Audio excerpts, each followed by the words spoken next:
India post GDS 4th merit list ఎప్పుడు release చేస్తారు? అసలు ఇంకా 4th మెరిట్ లిస్ట్ ఉంటుందా లేదా? 3rd మెరిట్ లిస్ట్తోనే లాస్టా? అండ్ మెరిట్ లిస్ట్లో మీ యొక్క నేమ్ ఎలా చెక్ చేసుకోవాలి, పీడిఎఫ్ ఎలా డౌన్లోడ్ చేసుకోవాలి, అండ్ నెక్స్ట్ ప్రాసెస్ ఏంటి, డాక్యుమెంట్ వెరిఫికేషన్కి ఎక్కడెక్కడికి వెళ్ళాలి, and post wise salary details కూడా ఈరోజు ఈ వీడియోలో అయితే క్లియర్గా చూసేద్దామండి. స్కిప్ చేయకుండా వీడియో ఫుల్గా చూస్తే డీటెయిల్స్ అన్నీ కూడా క్లారిటీగా అర్థమవుతాయండి. అండ్ మర్చిపోకుండా వీడియోకి ఒక చిన్న లైక్ చేసి అయితే వీడియో చూడండి. మీరిచ్చి ఒక చిన్న లైక్ వల్ల ఇన్ఫర్మేషన్ ఇంకొంతమందికి హెల్ప్ అయ్యే అవకాశం అయితే ఉంటుంది. అండ్ కొత్తగా ఛానల్ చూసినట్లయితే సబ్స్క్రైబ్ చేసుకోండి. ఇలాంటి మంచి మంచి ఇన్ఫర్మేషన్స్ అప్డేట్స్ రాగానే వెంటనే కూడా మీతో షేర్ చేస్తుంటాను. ఇంకా లేట్ చేయకుండా డీటెయిల్స్లోకి అయితే వెళ్ళిపోదాం. ఇండియా పోస్ట్ జీడిఎస్ 4వ మెరిట్ జాబితా అంటే 4వ మెరిట్ రిజల్ట్ వచ్చేసరికి భారత తపాలా శాఖ ఇండియా పోస్ట్ జీడిఎస్ 4వ మెరిట్ లిస్ట్ వచ్చేసరికి 2026 జూన్ అంటే 2nd వీక్లో మనకి రిలీజ్ అయ్యే అవకాశం అయితే ఉందన్నమాట. ఎందుకంటే first merit list, 2nd merit list, 3rd merit list, 4th merit list వీటన్నిటికి ఎంతైతే టైం పట్టిందో, అంటే 2nd మెరిట్ లిస్ట్కి 3rd మెరిట్ లిస్ట్కి ఎంతైతే టైం పట్టిందో సేమ్ అలానే ఇప్పుడు 3rd మెరిట్ లిస్ట్ నుంచి 4th మెరిట్ లిస్ట్కి రావాలంటే అంతే టైం పడుతుంది అన్నమాట. ఇక్కడ ఒక వెబ్సైట్ లింక్ అయితే కనిపిస్తుంది కదా, indiapost.government.in అనే అధికారిక వెబ్సైట్లో విడుదల చేస్తుందని అయితే భావిస్తున్నారు. ఇందులో పోస్టులు మనకి గ్రామీణ డాక్ సేవక బీపీఎం, అలాగే ఏబీపీఎం అంటే బ్రాంచ్ పోస్ట్ మాస్టర్ మరియు అసిస్టెంట్ బ్రాంచ్ పోస్ట్ మాస్టర్ పోస్టుల్లోని మొత్తం కూడా మనకి 28,000 పైగా ఖాళీలను దరఖాస్తు చేసుకున్న అభ్యర్థులు గత మెరిట్ రౌండ్లో విడుదల తర్వాత నెక్స్ట్ మెరిట్ లిస్ట్ కోసం వెయిట్ చేస్తూ ఉంటారు. ఇందులో మనకి ఎలాంటి రాత పరీక్ష లేకుండా 10వ తరగతి మార్కుల ఆధారంగా సెలక్షన్ అయితే ఉంటుంది కదా.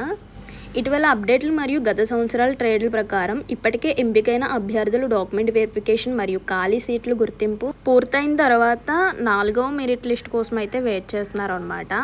సో ఈ సంస్థ గురించి తెలుసుకోవాలంటే నియామక సంస్థ వచ్చేసరికి భారత తపాలా శాఖ అని అందరికీ తెలుసు. అందులో పోస్టులు వచ్చేసరికి జీడిఎస్, బీపీఎం, ఏబీపీఎం అనమాట. సో మొత్తం వేకెన్సీస్ వచ్చేసరికి 28,000+ అనమాట. ఎంపిక ప్రక్రియ వచ్చేసరికి మెరిట్ ఆధారంగా అని తెలిసిందే, అంటే 10th వచ్చిన మార్క్స్ ఆధారంగా సెలక్షన్ అయితే ఉంటుందన్నమాట. ఇక్కడ కనిపిస్తున్న అధికారిక వెబ్సైట్ లింక్ ద్వారా పీడిఎఫ్ని అయితే డౌన్లోడ్ చేసుకోవచ్చు. ఎలా డౌన్లోడ్ చేసుకోవచ్చో స్టెప్ బై స్టెప్ కూడా చెప్తాను. ఇండియా పోస్ట్ జీడిఎస్ 4వ మెరిట్ జాబితా 2026 కోసం ఎదురుచూస్తున్న అభ్యర్థులు వివిధ కేటగిరీలు మరియు రాష్ట్రాల కోసం అంచనా వేయబడిన కట్ ఆఫ్ మార్కులను కూడా ఇక్కడ చెక్ చేయవచ్చు అనమాట. ఈ కట్ ఆఫ్ అనేది ఖాళీల సంఖ్య, అభ్యర్థులు దరఖాస్తులు, అలాగే రిజర్వేషన్ కేటగిరీ మరియు 10వ తరగతిలో పొందిన మార్క్స్ ఆధారంగా అయితే ఉంటుందన్నమాట. సో వాటిపై ఆధారపడి ఉంటుంది. ఇక్కడ ఒకవేళ ఫర్ సపోజ్ ఇద్దరికి సేమ్ మార్క్స్ వస్తే కనుక సో ఆ మార్క్స్ ఆధారంగా కాకుండా కేటగిరీ ఆధారంగా సెలక్షన్ అయితే ఉంటుందన్నమాట. ఇక్కడ చూడండి, నియామక వర్గాల నుండి అందిన తాజా సమాచారం ప్రకారం ఇండియా పోస్ట్ జీడిఎస్ 4వ మెరిట్ లిస్ట్ 2026 జూన్ 2వ వారంలో రిలీజ్ చేస్తారనమాట. ఈ శాఖ ఇప్పటికే పలు పోస్టుల సర్కిల్ కోసం మొదటి 3 మెరిట్ లిస్టులను పూర్తి చేసింది. ఇంతకుముందు షార్ట్ లిస్ట్ కాని అభ్యర్థులు రాష్ట్రాల వారీగా పీడిఎఫ్ లింకులను అలాగే డాక్యుమెంట్ వెరిఫికేషన్ అప్డేట్లు కోసం అధికారిక పోర్టల్ ద్వారా చెక్ చేసుకోవచ్చు అనమాట. ఇంతకుముందు వెబ్సైట్ లింక్ చూపించాను కదా, సో దాని ద్వారా మీరు చెక్ చేసుకోవచ్చు అనమాట. అభ్యర్థులు ధృవీకరణ పూర్తి చేయడంలో విఫలమైన లేదా గడువులోపు హాజరు కాకపోయినా ఖాళీ అయిన సీట్ల కోసం 4వ మెరిట్ లిస్ట్లో తయారు చేస్తారనమాట. అంటే ఇక్కడ ఏంటంటే ఒకవేళ మీకు 3rd మెరిట్ లిస్ట్లో మీ యొక్క నేమ్ వచ్చింది, మీరు డాక్యుమెంట్ వెరిఫికేషన్కి వెళ్ళలేకపోయారు, లేదంటే టైం దాటిపోయింది అనుకోండి, మీ ప్లేస్లో ఇంకొకరిని సెలెక్ట్ చేసి 4th మెరిట్ లిస్ట్లో వాళ్ళ యొక్క నేమ్ అనేది రిలీజ్ చేస్తారనమాట. సో అలాంటి వాళ్ళు చాలామంది ఉంటారు కదా. అండ్ 3rd మెరిట్ లిస్ట్లో వచ్చిన నేమ్స్లో ఎవరైతే డాక్యుమెంట్ వెరిఫికేషన్కి వెళ్ళలేదో, ఎవరైతే జాబ్ వద్దనుకుంటున్నారో సో వాళ్ళందరి ప్లేస్లో వాళ్ళ సీట్ల ప్లేస్లో వేరే వాళ్ళ నేమ్స్ ఉండి వాళ్ళకి జాబ్ వచ్చే అవకాశం అయితే ఉంటుందన్నమాట. వాళ్ళ నేమ్ 4th మెరిట్ లిస్ట్లో అయితే వస్తుంది.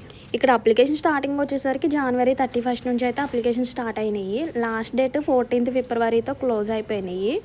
అయితే మనకి ఫస్ట్ మెరిట్ లిస్ట్ వచ్చేసరికి 6th మార్చ్లో ఫస్ట్ మెరిట్ లిస్ట్ వచ్చింది. సెకండ్ మెరిట్ లిస్ట్ వచ్చేసరికి 10th ఏప్రిల్లో వచ్చింది. అండ్ థర్డ్ మెరిట్ లిస్ట్ వచ్చేసరికి 11th.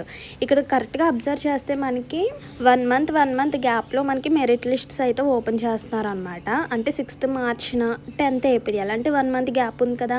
ఇప్పుడు 6th March merit list open అయిన తర్వాత డాక్యుమెంట్ వెరిఫికేషన్కి ఒక 15 days 1 మంత్ టైం ఇస్తారనమాట. ఆ టైం కంప్లీట్ అయిపోయిన వెంటనే మనకి నెక్స్ట్ మెరిట్ లిస్ట్ అయితే ఓపెన్ చేస్తారు. అలాగే మే 11th మనకి థర్డ్ మెరిట్ లిస్ట్ ఓపెన్ చేశారు కాబట్టి జూన్ 2nd వీక్లో మనకి 4th మెరిట్ లిస్ట్ అయితే వస్తుందన్నమాట. ఈ లోపల మనకి డాక్యుమెంట్ వెరిఫికేషన్కి వెళ్ళే వాళ్ళు వెళ్ళాలి. ఒకవేళ వెళ్ళకపోతే వాళ్ళ సీట్స్ ప్లేస్లో 4th మెరిట్ లిస్ట్లో మన యొక్క నేమ్ అయితే వస్తుంది అనమాట. సో ఇంకా ఈ రాష్ట్రాల్లో మనకి 4th మెరిట్ లిస్ట్ అయితే వస్తుంది. అందులో మనకి ఆంధ్రప్రదేశ్ ఉంది, అలాగే తెలంగాణ రాష్ట్రం కూడా ఉందన్నమాట. ఈ 2 స్టేట్స్లో ఇంకా వేకెన్సీస్ అయితే ఉన్నాయన్నమాట.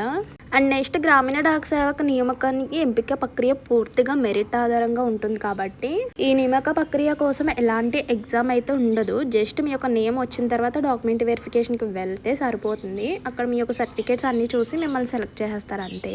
అంటే ఎలా సెలెక్ట్ చేస్తారు అంటే 10th మార్క్స్ ఆధారంగా షార్ట్ లిస్టింగ్ తీస్తారు. అలాగే రాష్ట్రాల వారీగా, కేటగిరీల వారీగా మెరిట్ లిస్ట్ ప్రిపరేషన్ ఉంటుంది.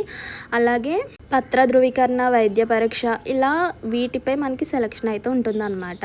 ఇంకా పోస్ట్ వారీగా శాలరీ డీటెయిల్స్ కూడా చూడండి. బీపీఎం అంటే బ్రాంచ్ పోస్ట్ మాస్టర్, అలాగే అసిస్టెంట్ బ్రాంచ్ పోస్ట్ మాస్టర్ పోస్టులకు శాలరీ డీటెయిల్స్ అనమాట 12,000 నుంచి ఉంటుంది. అలాగే ఏపీపీఎంకి అయితే 10,000 నుంచి 24,000 వరకు కూడా ఉంటుంది అనమాట.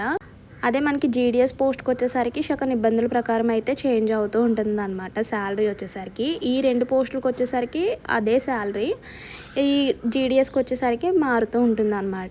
ఇంక ఫైనల్గా ఇండియా పోస్ట్ జీడిఎస్ 4వ మెరిట్ లిస్ట్ని ఎలా చెక్ చేసుకోవాలి? ఇండియా పోస్ట్ జీడిఎస్ అధికారిక వెబ్సైట్ని ఫస్ట్ ఆఫ్ ఆల్ క్రోమ్లో కానీ గూగుల్లో కానీ సెర్చ్ చేయండి. హోమ్ పేజ్లోని అభ్యర్థుల కార్నర్ విభాగాన్ని ఓపెన్ చేసిన తర్వాత ఇండియా పోస్ట్ జీడిఎస్ 4వ మెరిట్ లిస్ట్ అని కనిపిస్తుంది. దానిపై క్లిక్ చేసి మీ యొక్క పోస్టల్ సర్కిల్ లేదా మీ యొక్క స్టేట్ని సెలెక్ట్ చేసుకోవాలన్నమాట. అంటే ఫర్ సపోజ్ ఏపీ అయితే ఏపీ, తెలంగాణ అయితే తెలంగాణ అలా అనమాట. సో ఓపెన్ అవుతుంది. పీడిఎఫ్ని డౌన్లోడ్ చేసుకోవడమే. పీడిఎఫ్లో మీ యొక్క రిజిస్ట్రేషన్ నెంబర్ ఉందో లేదో సెర్చ్ చేస్తే సరిపోతుంది. Registration number compulsory. ఆ రిజిస్ట్రేషన్ నెంబర్తో మన యొక్క నేమ్ ఉందో లేదో అనేది చెక్ చేసుకోవచ్చు అనమాట. అభ్యర్థులు మెరిట్ లిస్ట్ పీడిఎఫ్ని డౌన్లోడ్ చేసుకున్న తర్వాత అందులో పేర్కొన్న మొత్తం సమాచారాన్ని జాగ్రత్తగా సరి చూసుకోవాలి. అంటే కరెక్ట్గా రిజిస్ట్రేషన్ నెంబర్ చెక్ చేసుకోండి. మీదైనా రిజిస్ట్రేషన్ నెంబర్ అండ్ మీ యొక్క నేమ్ అండ్ అలాగే పోస్టల్ సర్కిల్ నేము, విభాగం పేరు ఇవన్నీ కూడా కరెక్ట్గా చెక్ చేసుకోవాలన్నమాట. అంటే రిజిస్ట్రేషన్ నెంబర్స్ 1 or 2 నెంబర్ డిఫరెన్స్తో ఉంటాయి కాబట్టి కరెక్ట్గా మీదేనా అన్నీ కూడా చెక్ చేసుకోండి. అలాగే వర్గం, అలాగే మీ యొక్క పర్సంటేజ్ మార్క్స్ అండ్ డాక్యుమెంట్ వెరిఫికేషన్కి ఎక్కడికి వెళ్ళాలి అన్న ప్లేస్ కూడా అక్కడే ఉంటుందన్నమాట. ఏ కార్యాలయంకి వెళ్ళాలి అండ్ ఏమేమి తీసుకువెళ్ళాలి.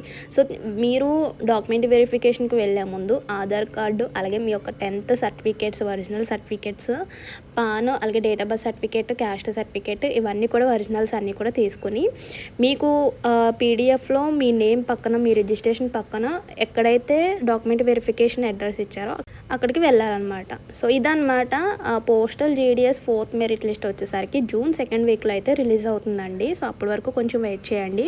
4th మెరిట్ లిస్ట్ రిలీజ్ అవగానే వెంటనే కూడా అప్డేట్ ఇస్తూ ఉంటాను. ఆ లోపల మన ఛానల్ ఫాలో అవుతుండండి. మర్చిపోద్దు వెళ్ళే ముందు ఒక్క చిన్న లైక్ చేసి వెళ్ళండి. ఇంకేమైనా డౌట్స్ ఉన్నా కూడా కామెంట్ చేసండి. See you to next video. Thank you for watching.